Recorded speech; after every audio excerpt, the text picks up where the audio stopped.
Tak terima dipecat PDIP karena dituding melakukan penggelembungan suara, mantan anggota DPR RI terpilih asal daerah pemilihan Banten 1 Tia Rahmania melayangkan gugatan ke Pengadilan Negeri Jakarta Pusat.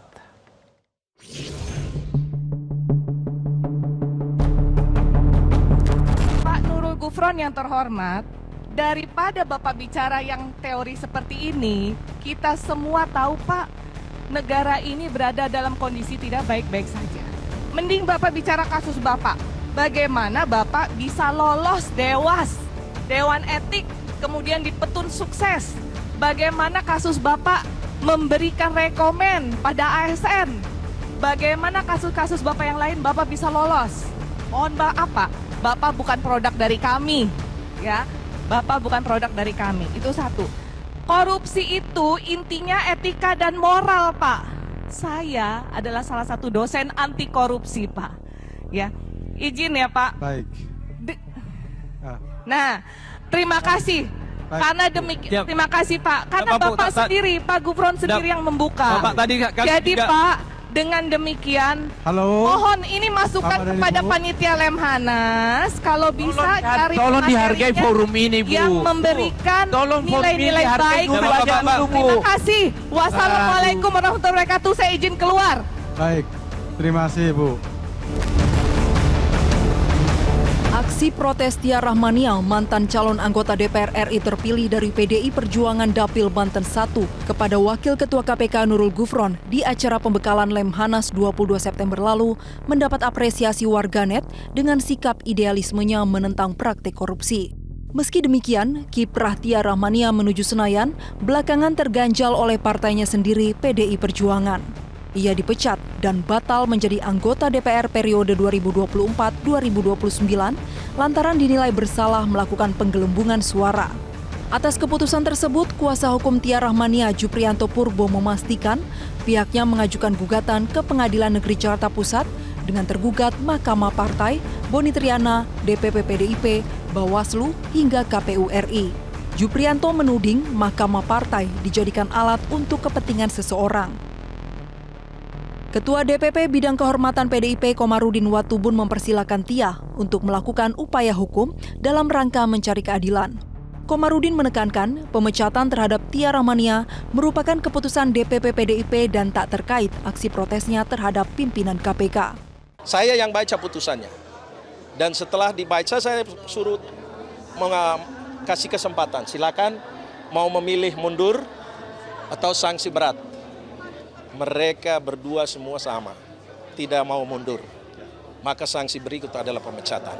Dan saya dengar, baca berita, Tia sudah juga gugat di PT Pengadilan Negeri Jakarta Pusat. Ya silakan, tidak semua orang punya hak untuk mencari keadilan, jadi tidak ada masalah.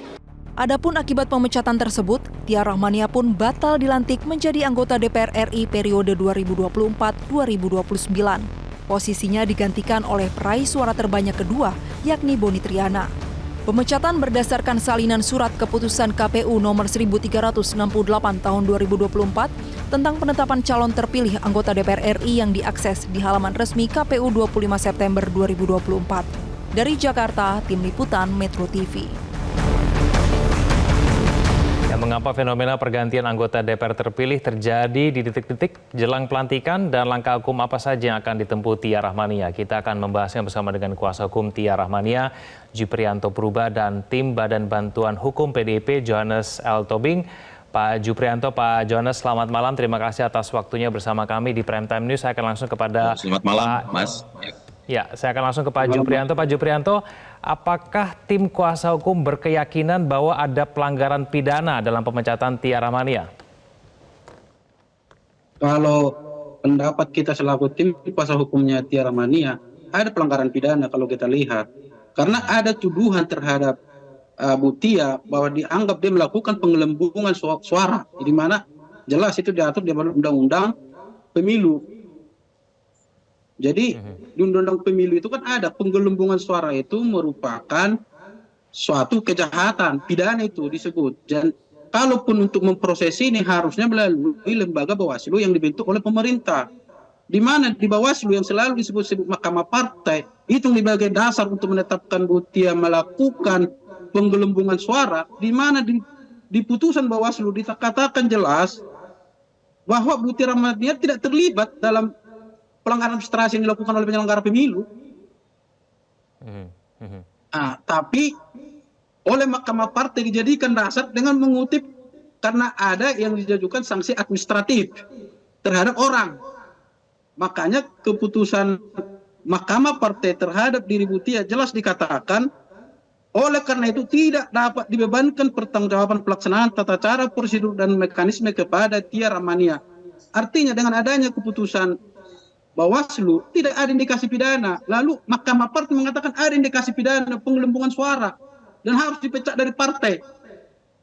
Ini keterangan Mahkamah Partai itu bagaimana seorang Mahkamah Partai berpendapat kami tawarkan untuk mengundurkan diri, tapi sudah dikatakan dia melakukan kejahatan, itu nggak mungkin bisa diterima oleh Bu Tia.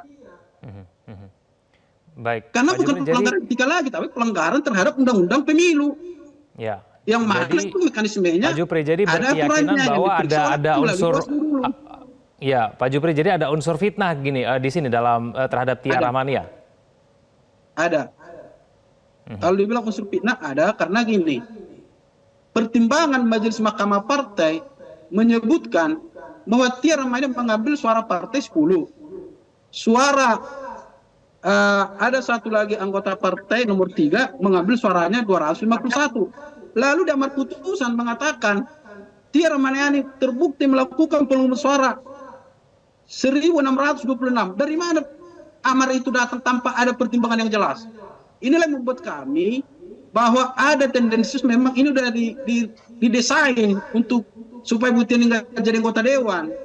Oke. Mengingat Baik. tanggal 5 Juni sebelum putusan Mahkamah Partai keluar tanggal 3 September ada pernyataan dari Sekjen PDIP Pak Hasto di hadapan kader partai mengatakan bahwa Boni adalah yang menjadi calon anggota legislatif dengan perjuangan dia yang berliku-liku. Itu kan suatu penggiringan terhadap Mahkamah Partai. Oke, Itu pernyataan ini disampaikan oleh Sekjen loh. Gitu loh Pak. Oke. Baik, saya ke Pak Johannes. Pak Johannes, ada unsur fitnah dan ada pelanggaran pidana dalam kasus ini. Tanggapan Anda bagaimana? Nah, jadi begini Mas sama rekan Bang Juprianto Purba, dasar pemecatan pemberhentian Mbak Tia ini sudah melalui proses yang cukup panjang. Ini waktunya kurang lebih 6 bulan prosesnya. Jadi proses pemeriksaan dan pemberhentian itu kita lakukan dengan 3 cara. Yang pertama, kita menggunakan Undang-Undang Partai Politik nomor 2 tahun 2011 pasal 32 ayat 1 tentang perselisihan partai politik diselesaikan oleh internal partai politik sebagaimana diatur dalam anggaran dasar anggaran rumah tangga. Itu yang pertama. Yang kedua, diselesaikan di internal partai politik sebagaimana dimaksud ayat 1 dilakukan oleh Mahkamah Partai Politik. Yang ketiga, itu kita menggunakan Undang-Undang nomor 3 tahun 2004 tentang penyelesaian perselisihan internal hasil pemilu anggota DPR dan DPRD. Nah, mekanisme ini sudah dilakukan. Jadi tidak saja pada waktu diperiksa di Bawaslu, bahwa ini saya sampaikan ya, yang pertama, pada tanggal 13 Mei 2024, Bawaslu Provinsi Banten memutus 8 PPK. Artinya ada di 8 kecamatan di Dapil Banten 1, Lebak, Pandeglang, terbukti bersalah melakukan tindak pelanggaran pemindahan suara yang menguntungkan Saudara Tia Rahmania, dan ke-8 PPK tersebut diberikan sanksi administrasi. Itu yang pertama. Jadi ini keputusan Bawaslu. Dari 8 kecamatan ini ditemukan ada memang penggelembungan suara, dan ini sudah diputuskan oleh Bawaslu. Seharusnya keputusan Bawaslu ini dilaksanakan, harus dilaksanakan oleh KPU. Nah, yang kedua, Pak Johannes, pada tanggal 14 Agustus 2024, Mahkamah Partai PD Perjuangan menyidangkan kasus Tia Rahmania. Mahkamah Partai memutus Tia Rahmania terbukti melakukan penggelembungan suara dan melanggar kode etik disiplin partai. Oke. Pak Johannes, jadi ada disebutkan dengan jelas begitu ya, ada nama Tia Rahmania begitu dalam putusan Bawaslu kepada Mahkamah Partai dan untuk dilaksanakan oleh KPU. Nah, tanggal 3 September Komite Etik Disiplin PD Perjuangan menyidangkan perkara pelanggaran kode etik terhadap Tia Rahmania dan dilakukan pemecatan berdasarkan hasil pleno yang disampaikan kepada Mahkamah Partai. 23 September KPU merilis hasil keputusan itu. Nah, artinya cukup panjang Pak persoalan Johannes. ini. Jadi soal berpendapat ini seolah-olah mengorbankan Mbak Tia, terus ini mengesampingkan kepentingan-kepentingan Mbak Tia. Ini prosesnya banyak loh di partai itu. Jadi tidak saja berurusan dengan orang, tapi perlu abang tahu atau publik tahu begini. Di kita Pak, itu ada 135 sengketa perkara yang disidangkan di Mahkamah Partai. Tapi coba Itu sebutkan termasuk tindakan perbuatan sebentar apa ya, yang Pak, dilakukan oleh Bu Tia. Biar clear.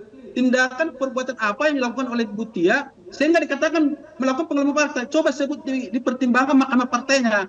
Apa kedangan Nanti saya kalau berkenan itu keputusan 8 PPK di 8 kecamatan itu ada keputusannya Bawaslu, Bang.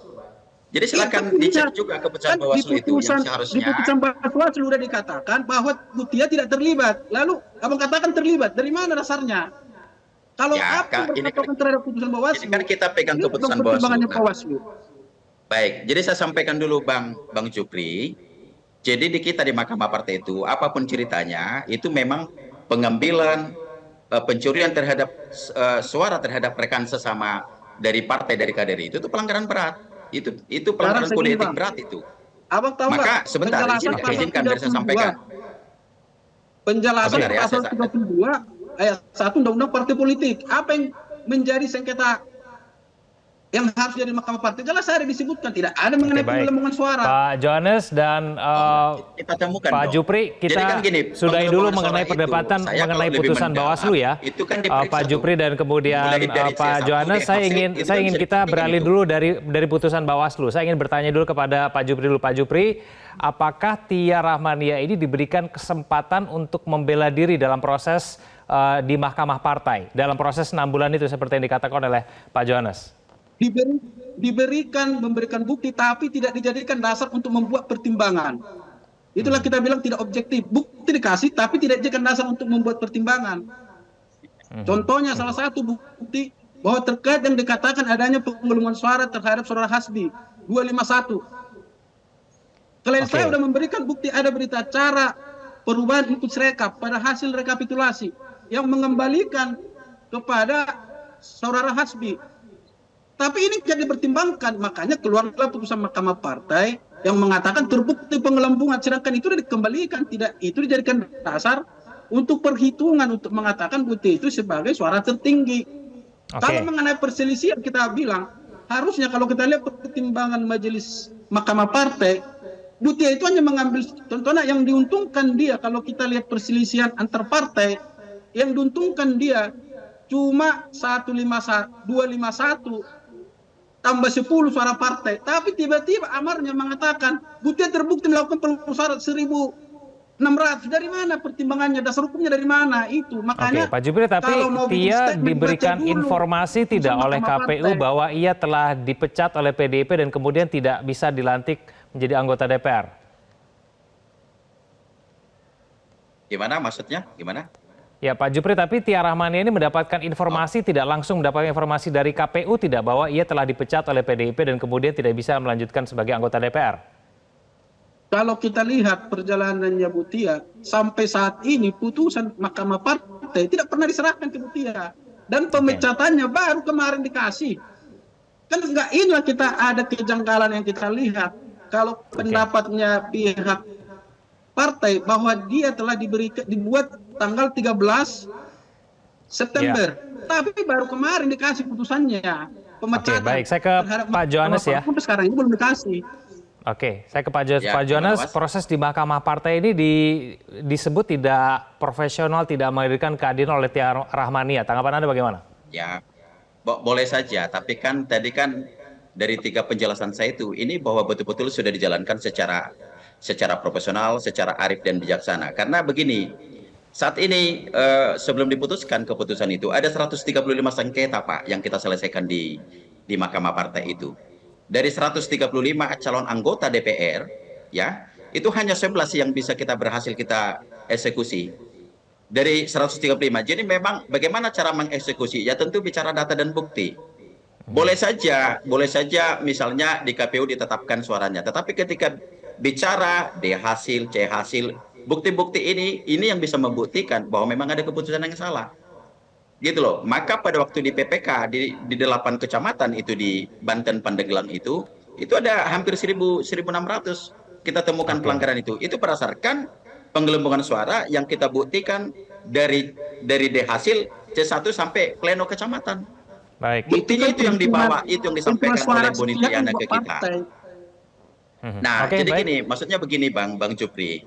Kan kita semata-mata tidak hanya saja perselisihan suara ini.